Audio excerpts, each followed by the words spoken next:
Okay, so welcome everybody to the SHRS seminar series. Today we are featuring or have Phil Brooks presenting on jumpstarting our SBIR proposal preparation. Hopefully for those who were here last year or last month, and if you weren't, there's a presentation from last month from Stephanie Fertig, who is the program manager for the National Institute of Health, who presented on the SBIR program. Interestingly enough, she had a lot of myths that were there. So she went through 10 different myths on the SBIR program. So it'd be a great session to review, when you have the chance to see what some of those myths are to help further your understanding of the federal SBIR program. Phil is a management consultant. Also, Phil previously, a few years ago, was a EIR with the Innovation Institute. So Phil not only knows the SBIR program well, but he knows what university faculty and students and those who develop university-based technology are going through and how to help transition that technology into the commercial marketplace. Phil has worked as a grant consultant in federal SBIR program, working with, I think, 7 of the 11 participating agencies. So he knows each of the agencies fairly well, especially National Institute of Health, National Science Foundation, DoD, which are, like the 3 largest players in the federal SBIR program. Phil is also a preferred provider with the state of Pennsylvania's Innovation Partnership. I'm not going to talk about the Innovation Partnership now. If Phil doesn't talk about it, we can introduce that to you after Phil's presentation. But with that, I want to introduce Phil. Thank Phil for being here today. And let's all put our listening hats on and feel free to ask questions as Phil proceeds in his presentation. Thank you, Phil. Oh, and what was I supposed to say? Today is December 12th, 2022. Well, you have now. I have said it.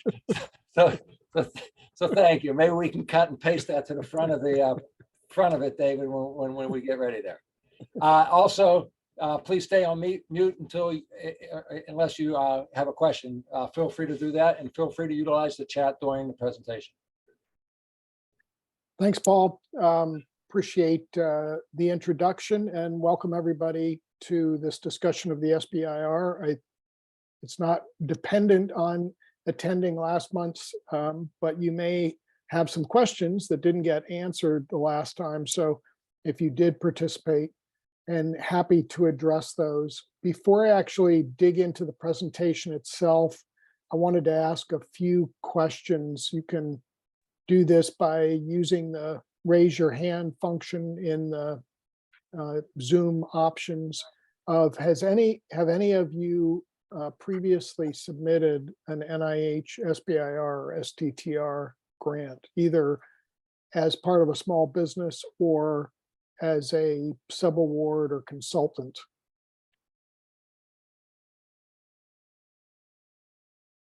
Okay, looks like we have two votes in the affirmative there. That eliminates all the other questions, except maybe I'll ask Dave, since he raised his hand, any just sort of general observations, or maybe the most important thing you learned going through the SBIR project, and state, if you could, the agency you did it with. Yeah, my experience has been with NIH, and some of it goes back many years, although I'm currently working on a proposal right now. And so I'm currently working on a directive phase 2 proposal. So I think, I guess I don't have any sort of general impressions. I think, in order to be successful, and I've been successful on 3 proposals, 3 phase 1s, you need to have something that's innovative. I think you have to, it has to be something new and exciting to capture the reviewer's attention, I think, to get funded. That's my overall impression. Okay, thanks. Chris, you raised your hand also. Would you be willing to share in terms of what, takeaway was from your perspective in doing a SBIR, STTR before? Yeah, I did an SBIR 20 odd years ago.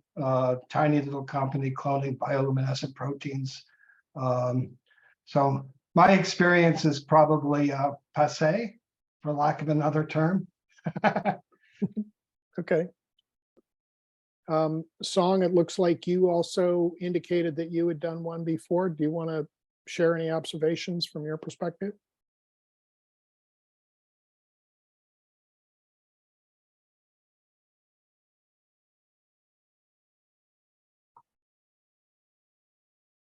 Okay, well, let's dive into the presentation. And as Paul indicated, please interrupt if you have any questions. There's a lot of content on here, but it can get pretty boring if we just sort of plow through it and don't actually have some interaction. So I'm definitely open to that. So if you have questions, interrupt often and early.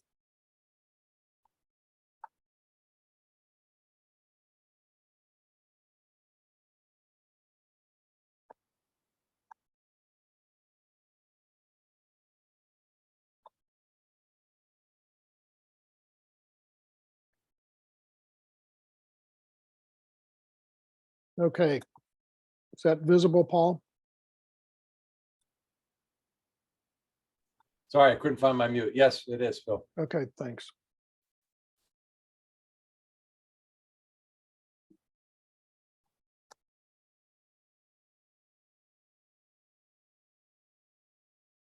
I'm going to skip my bio since Paul's made a brief introduction on that already. This is something, because one of the common questions that gets asked of how big a company do you have to be to get an SBIR or STTR, apply for one?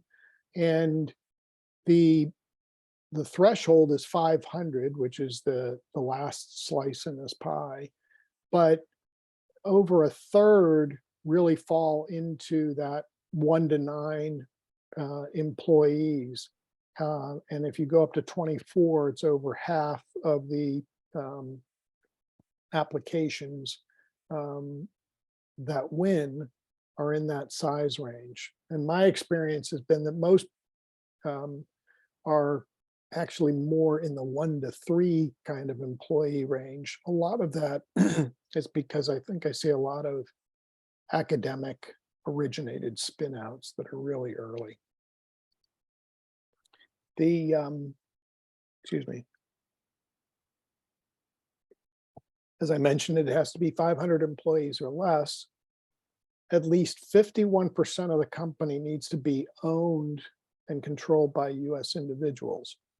This can be a stumbling block for academic-based institutions because often the very first employee is the postdoc or graduate student, and often they're not US citizens. But there are ways to work around those rules by expanding your team. R&D also has to be performed in the United States in a company-controlled facility.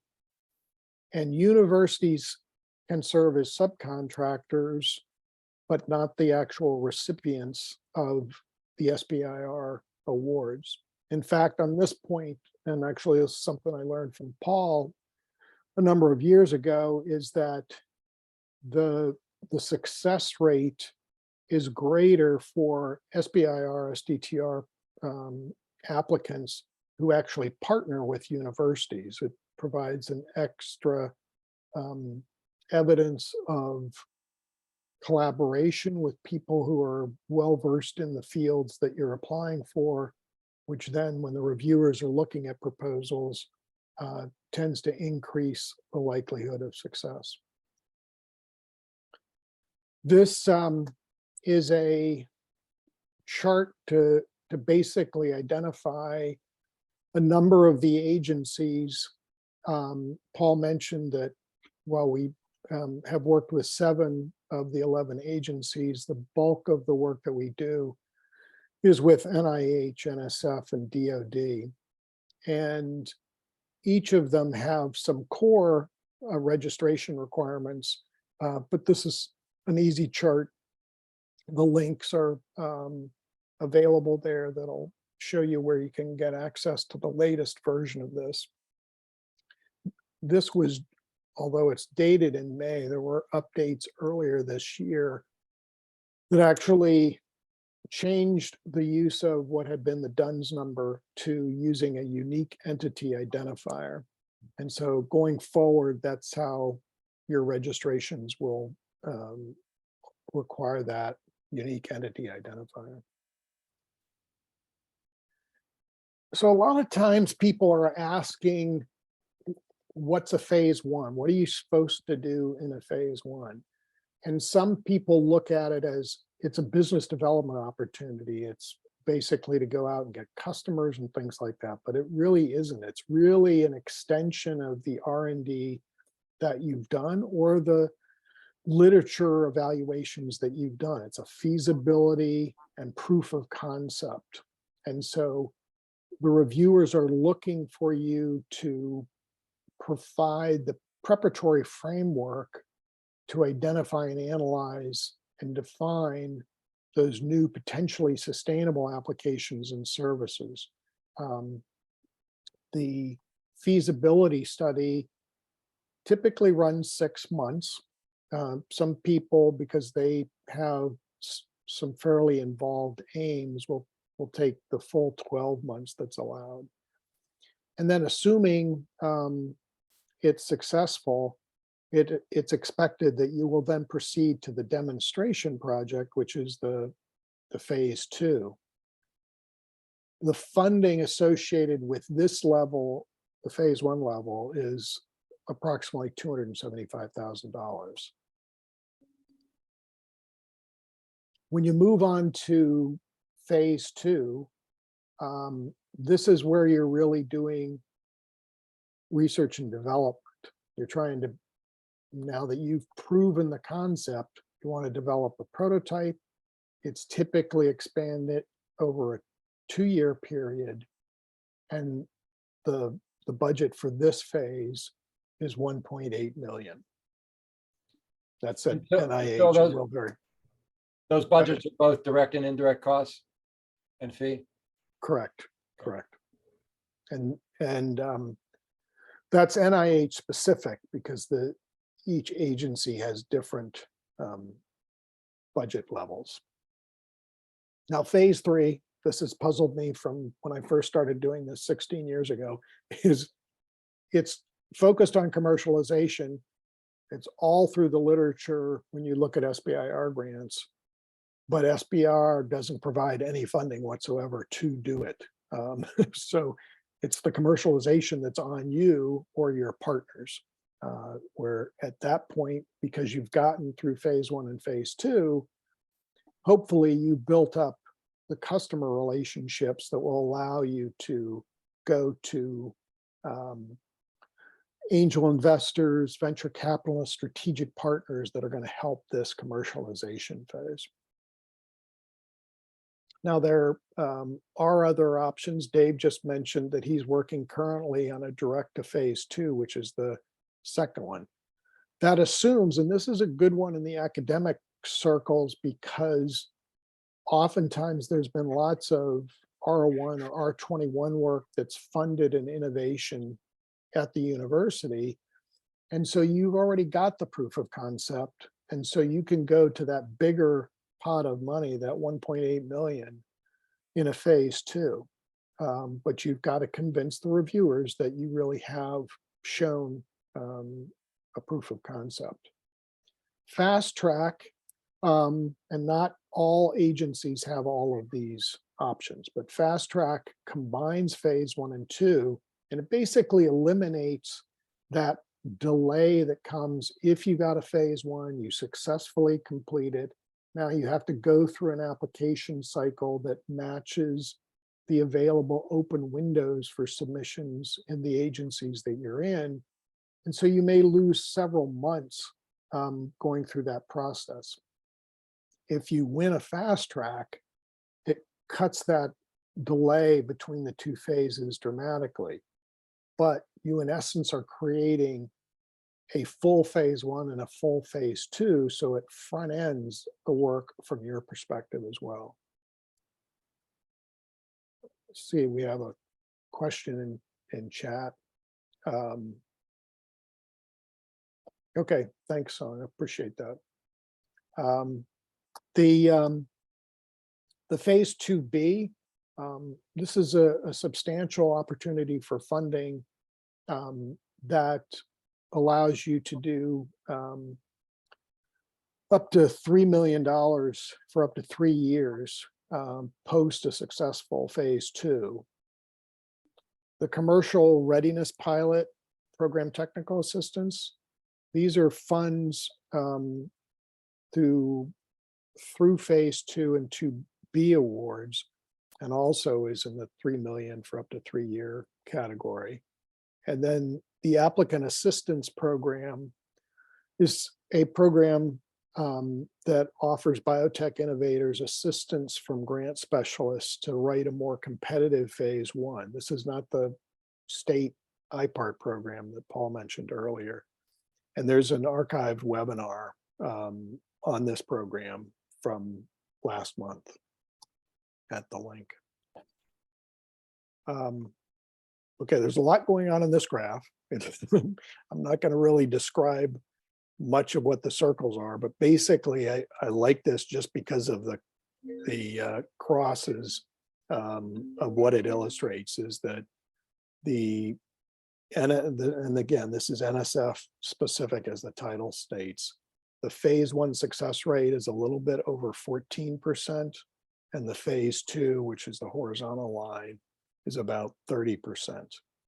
What is also interesting is each of these circles are basically showing individual state success rates.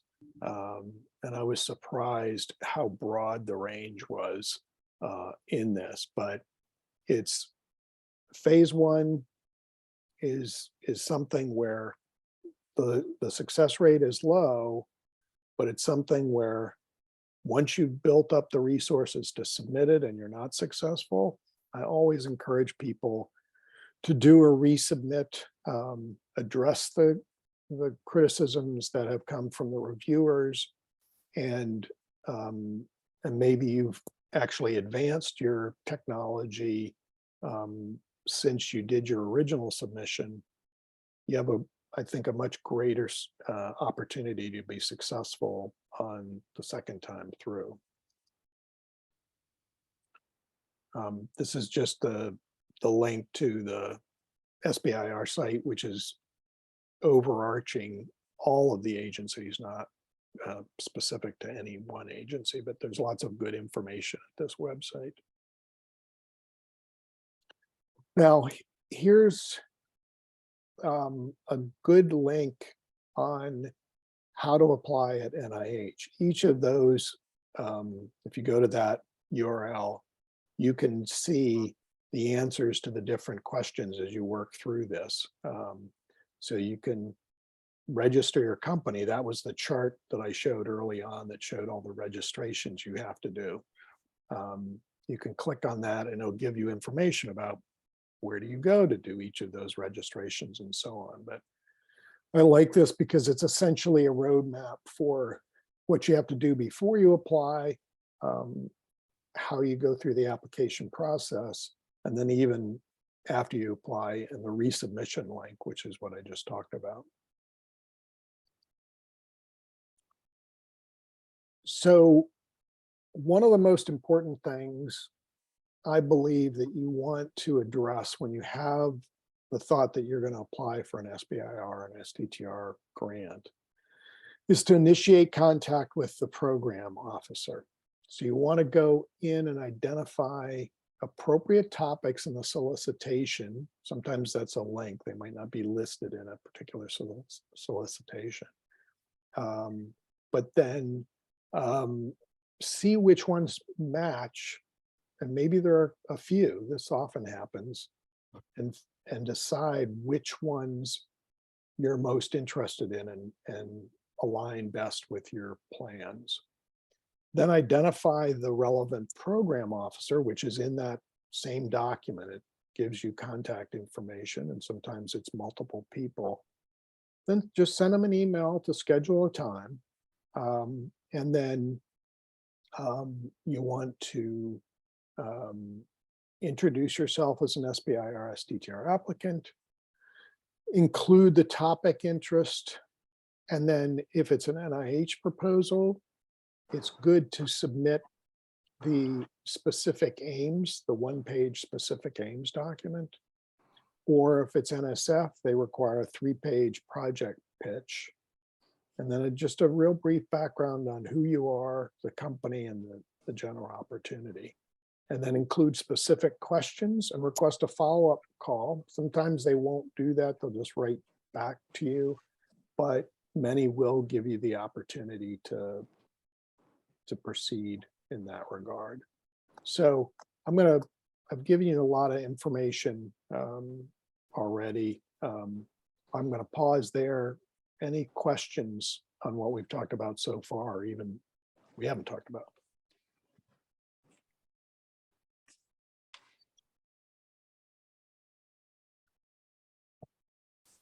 One question, please. Sure.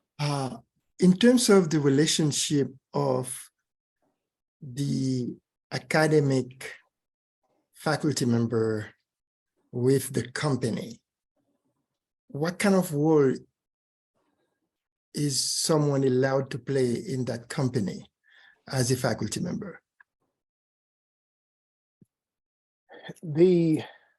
That issue, from the standpoint of SBIR, is really not so much an issue unless there's a very obvious conflict of interest in terms of that person is an owner of the company and they're doing the clinical trial as part of it. That may raise a concern with SBIR, but the mere fact of being an owner in the company, that issue more typically falls on the conflict of interest office at Pitt or the Office of Sponsored Programs. Paul, I don't know if you want to answer from that perspective. Yeah, and I'd be glad to talk offline about it as well if it comes up. But you know, the other thing you have to be aware of or be thinking of too is, you know, if it's SBIR or STTR. If it's SBIR, you know, the principal investigator has to be primarily employed by the submitting company. So if you're a faculty, that's kind of hard to do, right? Because you're not going to be able to be 51% employed. Now, SBIR permits that the principal investigator can either be employed by the university or by the submitting company. So in that regard, and some agencies don't permit that. And I think NSF is one of them, Phil, where the PI has to be at the company and not at the university. But in NIH, you can be the PI on a SBIR with a participating company. That doesn't, there still needs to be technical people in the company, and you still have to divide that work up as required by the SBA regulations for the federal SBIR program. Now, relating to conflict of interest, there are some concerns depending on the type of research you're doing. So if you are doing animal or human subject research, then there could be some PI exclusion rules that would come into play, where you may not be able to be the PI, but you would have to have someone else be the primary. You could still be on the award, but you wouldn't be able to be the PI, and would have to broach that. Again, it's for each applicant, it's an individual type of thing with the conflict of interest office. But keep in mind that the COI office isn't here to hunt you down. They're here to help you be successful and help you, achieve what you want to achieve. Yes, thank you. Yeah, and just to add to that from the perspective of when I worked at the Innovation Institute with teams that were contemplating launching a startup, is usually what I did is said, okay, let's take what your plans are for utilizing the SBIR STTR program very early on, before you've even gotten in much beyond the specific aims or the project pitch at NSF, and said, let's go have a conversation, and if possible, as a group with both the Conflict of Interest Office and the Office of Sponsored Programs and just say, here are our plans. Any issues you see initially, even before we pin things down, then it gets adequate time. They're already on the same page with you in terms of what you have to do. And that always seemed to make things go very smoothly as we move forward with SBIR, STTR programs. Yes. Thank you. Thank you so much. Sure. Any other questions before we move forward?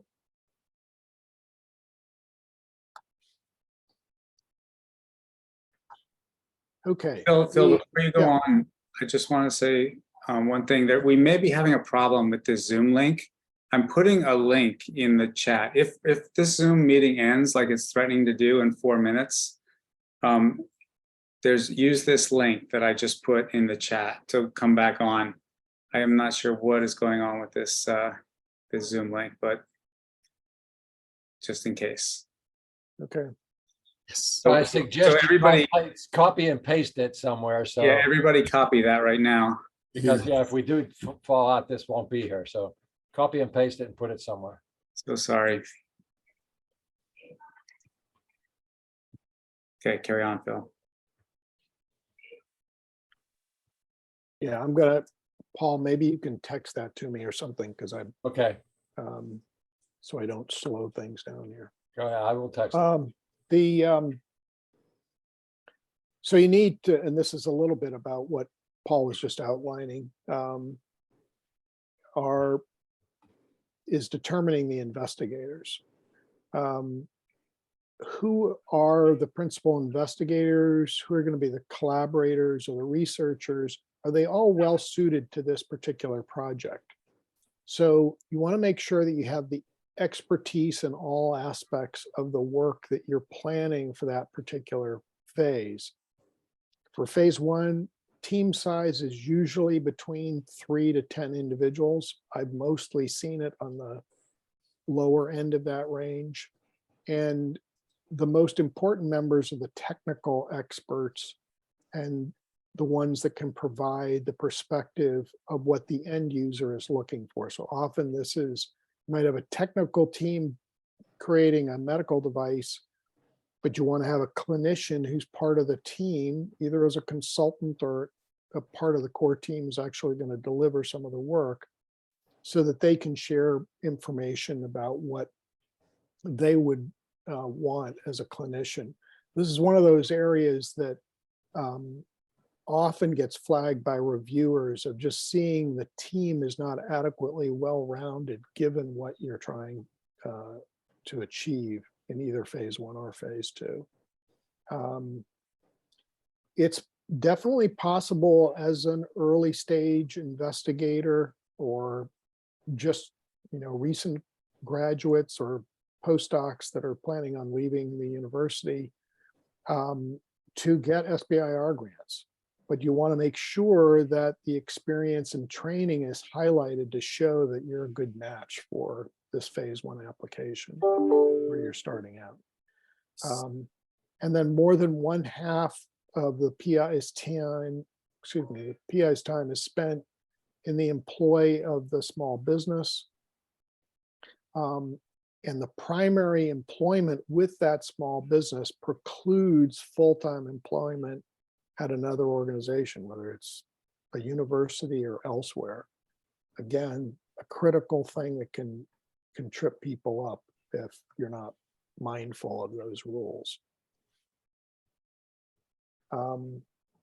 Some of the tips over the years that I think can really help is to start with the local small business development center at Pitt or Duquesne to start the innovation partnership process. If you want to get help from a preferred provider, there's a listing of I think at least 15 or 20 different preferred providers that you can access through that program. Paul Petrovich is a contact for that program at Pitt. And there's also lots of good resources. There's links at the end of this presentation to the IPART program. once you decide on an appropriate agency and the solicitation, you'll